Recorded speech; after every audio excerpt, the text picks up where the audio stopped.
Hey everybody, I'm Nicole, and in this video I'm going to take you on my young horse's 4th ever trail walk through the woods.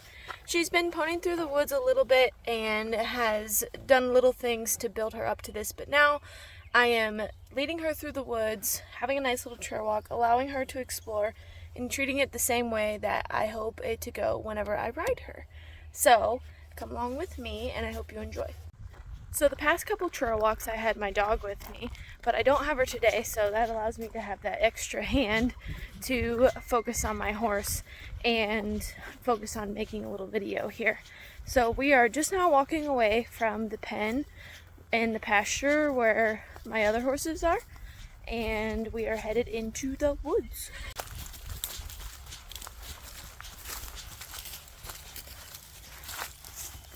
Can't say I've ever walked backwards in the woods, but here we are. So it has been really cool to watch Hartley navigate the woods. Some of the things that I've noticed is that she has some trouble and is learning how to regulate her speed going downhill. She's also been learning how to just regulate her speed in general. So usually she's really good going away from home. It's whenever we start to go towards home and head back home that she wants to speed up. But this is the furthest behind me she's led, and I'm okay if she's behind me or off to the right, because I'm always going to be looking at her and watching her as we go through the woods. So a little bit more about that. So a lot of times I'm going to look at my horse like this, and if they're behind me, I'll look behind me and see what's going on. How can I expect to know what my horse is doing if I don't actually look at them? But that's a little contrary to some of the traditional styles that we are taught, which is to always look forward where you're going. And I do think that is an important piece of leading horses on the ground, is looking ahead where you're going. But I also think what can happen is people look ahead so much that they don't actually know what their horse is doing anymore, and so that's where things become a problem. So the other thing I want to mention about her leading behind me is I'm okay if she's leading behind me as long as she is far enough behind me that I can look over my shoulder and see her straight on in her whole body. So I don't know, like 3 to 4 feet, if not even further. And the reason for that's okay is because she's far enough behind me that I can make a decision and help her if she were to have a reaction to something.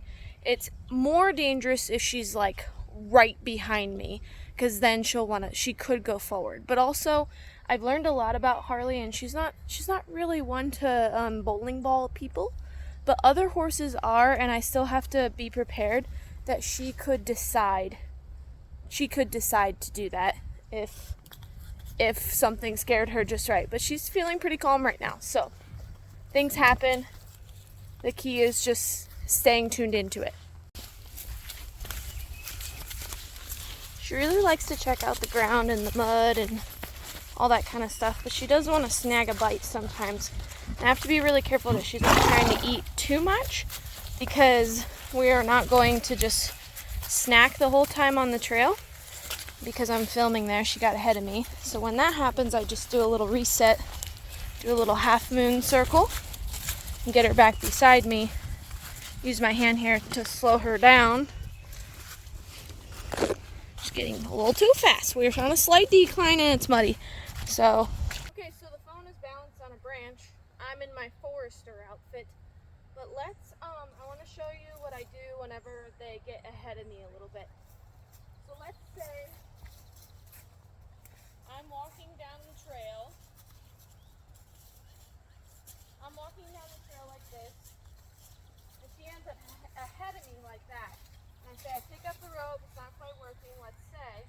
Then I'm going to send her around me like this. Watch her to there, switch my hands, go forward again. Now, I don't always have to switch my hands. Sometimes I can just bring her around. And then right here, step the hip out, stop the right eye there. And then she's on my other side. But every time I do that, she's going to switch sides. So again, hand comes up, step the hip out. This one comes back here to catch the eye. So that works really, really nice sometimes because it keeps the horse moving forward without that constant backwards battle with your rope, and it helps them reset and kind of unlock. Every time you kind of roll a horse through a movement like that, it should help them relax. Here's our thumbnail. I had her in the creek yesterday. She did really, really good. So I am anxious to see if she wants to do just as good today. Much better than our first walk. Our first ever trail walk is on my Facebook page. So if you want to watch how far she's come from her first time to now, you'll have to go watch that on my Facebook page, and that is Nicole Shaw Horsemanship. Be sure to give it a like and a follow. She's doing really good here, wanting to explore.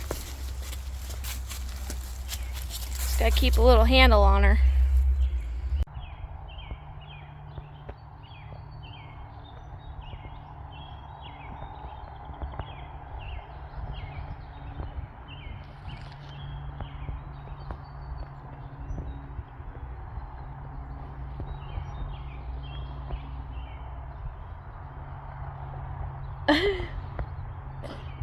She just peed. Did she just catch a whiff of her own pee, maybe? I don't know.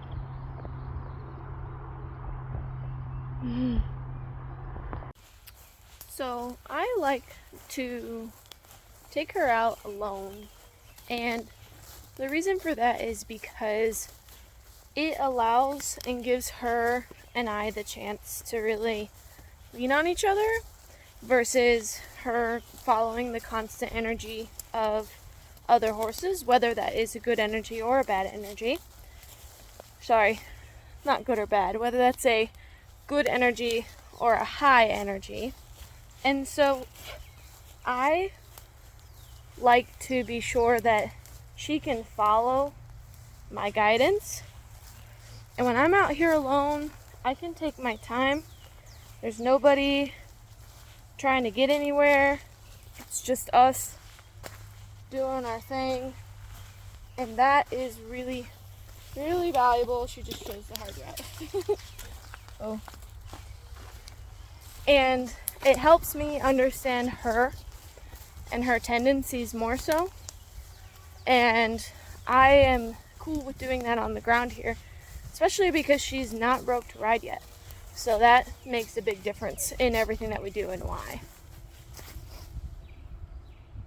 My goal for every session is that she gets a little bit more confident and she gets a little bit more comfortable with the woods and being far away from her buddies.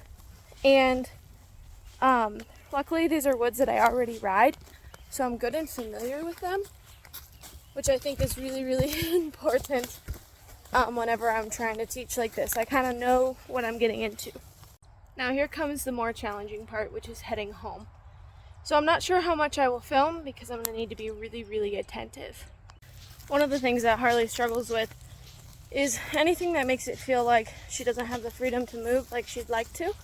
So what I'm working on here on the way home is keeping her behind me and not right up beside me and pulling forward. And when she's back there like that, she can actually have a decent swing of the rope and a little bit of that feeling of that she has some room to move. Something I want to confirm is that whenever I say she's behind me, I don't always mean directly behind me. I usually still mean off to the side a little bit. She's doing really good on the way home. She just took a deep breath out. She keeps hearing her buddies over there, so you see her looking that way. But she's actually, keeping her feet still until that moment right there. So I guess it's time to go.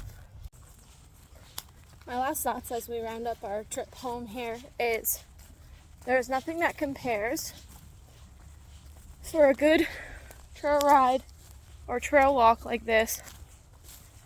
Whenever you've done the prep work and you've built upon each session to the point where things go a lot smoothly. So this is her longest trail walk yet. I'm not sure exactly how much time it has been.